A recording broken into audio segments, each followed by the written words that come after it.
Hey, you, welcome back to the deep dive. Great to be diving in again. Yeah, and hey, if you're finding these chats useful for your studies, maybe hit that like or follow button. It genuinely helps us keep these going. It really does. So today, we're jumping into day 28, part 2 of our vocabulary focus. This is all geared towards you folks prepping for those master's entrance exams. And the goal here isn't just, memorizing a list. Exactly. We want you to really get these words, see how they work in context.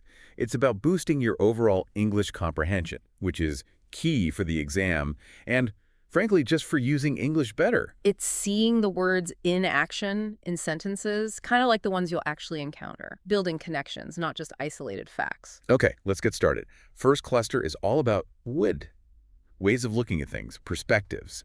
And we'll begin with a word you definitely know, view. View. Pretty common. But it has those two key meanings, doesn't it? Like, I view this as a great opportunity. That's your opinion, your perspective. How you see something intellectually. But then you could say, the hotel room had a stunning mountain view.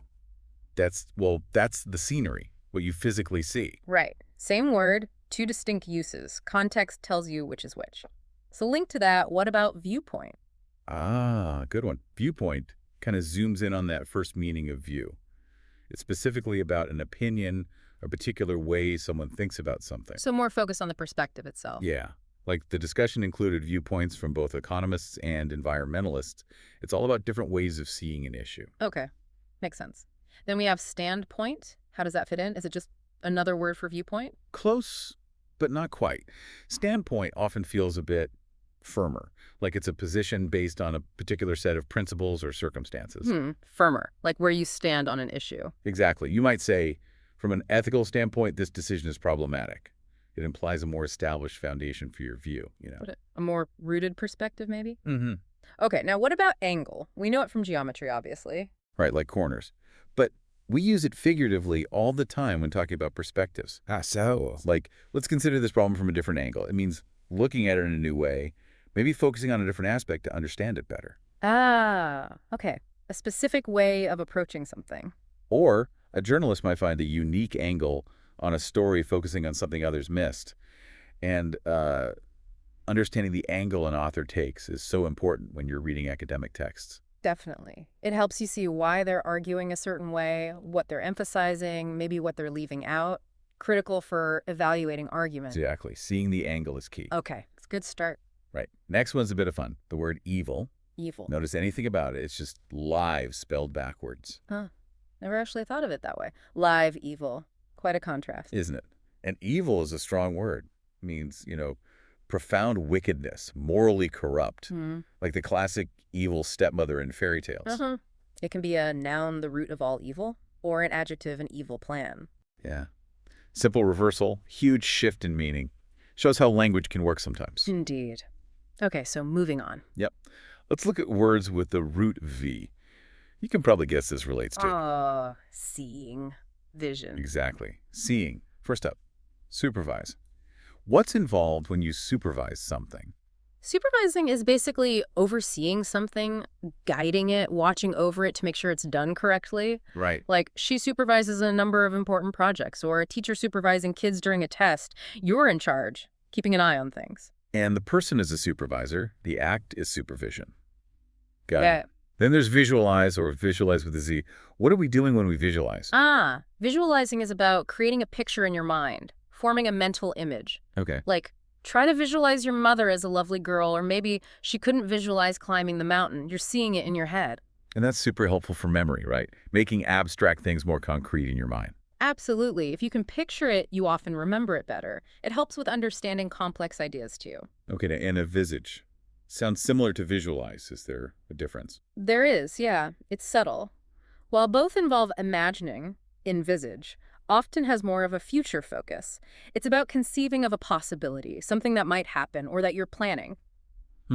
Future possibility. Exactly. Like, I can't envisage her coping with this job. You're thinking ahead, imagining how she'd handle it. Or this actual exam sentence. It's perhaps best left to science fiction writers and futurologists to explore the many possibilities we can envisage. See? That really shows it. Envisaging future possibilities. Used a lot in academic or planning contexts then. Precisely. It's about conceiving of what could be. Right. Last one in this V's group, confront. What does it mean to confront something? Confronting means facing something, usually something difficult or unpleasant directly, dealing with it head-on. Not avoiding it. Exactly, like he is willing to confront problems directly, or she knew that she had to confront her fears. You're tackling it. It can also mean challenging someone, like confronting a politician about a policy. Okay. Actively engaging with the challenge. That's the idea. All right, now for a bigger group. Words related to the root press, which is all about pushing, applying for. Yep, press as in pushing. First one, depress. Depress. Okay, what meanings does this have? Two main ones, really. It can mean to make someone feel really sad, down, discouraged. Like, what depresses me most is that I never see you. That emotional weight. Okay, the emotional pushing down. Right. But it can also mean causing economic activity to slow down, a decline, or even literally pushing something down, like depressing a key. And from depress, you get depression, the mood disorder, or an economic slump. Depress the feeling or the state of the economy. And depressing something that causes sadness or decline. Quite a family of words from that one root. Emotional, economic. Okay, what about press itself as a word? Oh, press is everywhere. As a verb, it's the basic meaning, to push. She pressed down hard on the gas pedal. Simple, Right. but as a noun, huge meaning. The news media, newspapers, journalists, TV news. She's an old hand at dealing with the press. Ah, the press. Okay. And we also get pressing, meaning urgent, like a pressing matter. And pressure, of course. Yeah. Physical pressure, or that feeling of stress, like exam pressure. Huh. Yeah, definitely know that kind of pressure. Okay, next, burden. How does that relate to pressing? Think of a burden as a heavy load that presses down on you. It can be physical, carrying a heavy box, or, more often, emotional or metaphorical. Like a responsibility. Exactly. The main burden of caring for old people falls on the state. That's a noun. Or as a verb, I don't want to burden you with my worries. It's that feeling of being weighed down. Okay, like a heavy pressure. Makes sense. Okay. Now, express. This feels a bit different. How is expressing pushing? Good question. Think of it as pushing out. You're pushing out your thoughts or feelings so others can see or hear them. Conveying them. Right. Customers expressed interest in trying the product. Or, I want to express my sincere thanks. You're making something known. It also has that other meaning, like express mail or an express train. Meaning fast. Yeah, suggesting something pushed forward quickly, efficiently. So conveying clearly or moving quickly. Okay, got it. Pushing outwards. Next, impress. What's happening when you impress someone? When you impress someone, you're kind of pushing a strong, positive feeling or idea into their mind, making a mark. Ah, making an impact. Positive impact, usually, causing admiration or respect. I was so impressed by how selfless she was, or I think that left a big impression on her. Right, and related words are impressive and impression. It's like being struck by something remarkable. Exactly, a forceful, positive mark. Then compress. This sounds more literal again. It is. To compress is just to squeeze things together, push them into a smaller space, reduce volume or length. Like compressing a computer file. Perfect example. Or rehearsal time will have to be compressed into 2 evenings, making it shorter by squeezing it. Okay, now for some more internal pushing. Repress. Yes. To repress is to hold something back inside yourself, usually emotions, desires, memories, pushing them down so they don't come out. So internal control. Right, like it's good to let your emotions show. Don't repress them. Trying to keep a lid on it, basically. Okay, and then suppress. Sounds very similar to repress. Is there a difference? There's a subtle one, yeah. They both involve holding back, but suppress often implies a more active, conscious, and sometimes forceful stopping of something. Stopping something. How? It could be stopping yourself from reacting like, he could hardly suppress his surprise, or more often stopping something external from happening or continuing, like suppressing a cough or a rebellion or evidence. Okay, so repress is more internal emotional containment, while suppress can be that, but also actively stopping something external. That's a good way to put it. Suppressing often involves more deliberate force. Gotcha. That helps clarify. Now, oppress. This sounds negative. Very. To oppress is to treat people cruelly, unjustly, using power to keep them down, pushing them down and holding them there. A very heavy kind of pressing. Extremely. Think of political oppression. It can also mean making someone feel weighed down and miserable, like the gloomy atmosphere in the office oppressed her. Right. And we get oppression and oppressive from that, a really forceful, unjust weight. Definitely. Okay, last one in the grow press family. Duplicate. Making a copy. How is that pressing? Think historically, maybe. Like making an impression, pressing something onto something else to make a copy. Even now, digitally, it's about creating an exact replica through a process. Ah, like creating a second instance through pressure or process. Something like that. So the verb duplicate, there's no point in duplicating work already done. Yeah. And the noun duplicate, we made a duplicate of the key. It's just about making an exact copy. Okay, wow, that was a lot of press words. Really shows how one root can branch out. It really does. Right. Now for a standalone word. Decisive. We said earlier that focusing on vocabulary is a decisive step for you. What does decisive actually mean here? Decisive means something is crucial. It settles the issue. It determines the outcome. Like climate was a decisive factor in establishing where the tournament should be held. It was the key thing. The deciding factor. Exactly. They can also describe someone who makes decisions quickly and firmly, a decisive leader, and the adverb is decisively. So yeah, focusing on vocab is definitely a decisive move for exam prep. Absolutely.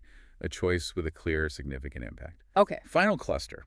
Words about stopping or suspending things. First, cease. Cease. This is a slightly more formal way to say stop or end in Okay. the exam sentence. There will eventually come a day when the New York Times ceases to publish stories on newsprint. It means it will stop publishing them. Right. To come to an end. And the adjective is ceaseless. Yes, meaning without stopping, continuous, like ceaseless rain. Okay. Then halt. How is that different from cease? Halt often implies a more sudden stop, maybe temporary. It can be a noun. Work came to a halt when the machine broke down. Or a verb. Like in this other real exam sentence. They argue that government action is necessary to help halt spiraling rates of obesity. Exactly. To stop those rates from increasing, it can mean a complete stop, but often carries a sense of bringing something to a standstill, perhaps abruptly. A more sudden stop, maybe. Okay. Lastly, suspend. What's the deal with suspend? Suspend has a couple of main meanings. One is literal, to hang something up, like suspending a lamp from the ceiling. Okay. But the meaning relevant here is to temporarily stop something, to put it on hold. Ah, temporary. Yes, like production has been suspended while safety checks are carried out. Yeah. Or the introduction of the new system has been suspended until next year. It stops for a time, but the idea is it might resume later. You got it. Cease is more like ending, halt is maybe a sudden stop, and suspend is a temporary pause. That's a good summary of the general feel, yeah. Phew. Okay, we have definitely covered a lot of ground today with Day 28, Part 2. We certainly have. And you can really see how understanding these nuances, these connections between words, makes such a difference. It's not just for the exam, is it? It really deepens your whole understanding of English. Absolutely. Seeing them in context, connecting press to depress to impress, it builds that mental network. That's how you really learn vocabulary, not just memorize it. So we really hope you'll go back over these words, look at the examples again, maybe try using them yourself. Yeah, definitely try that. Think about where you might see them in articles or books you read. Actively using them is key. And hey, we'd love to hear from you. Yeah. What are your best vocab learning tips? Let us know in the comments or, wherever you listen. Yeah, share the knowledge. And of course, if this deep dive was helpful, a like or follow is always appreciated. It helps other students find us too. Thanks for tuning in. Yeah, thanks for joining us. And here's a little something to chew on. Beyond just exams, how does expanding your vocabulary actually change the way you perceive and think about the world around you? Something to ponder. See you next time.